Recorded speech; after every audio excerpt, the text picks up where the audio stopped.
So I went personally, inspected it. I verified that it has collapsed. Small portion of the parapet has collapsed. Immediately I informed the GSIDC.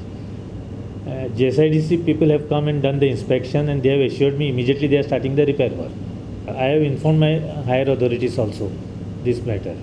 To my knowledge, the building should be somewhere around 1976-78 constructed buildings. So around 40-45-year-old building.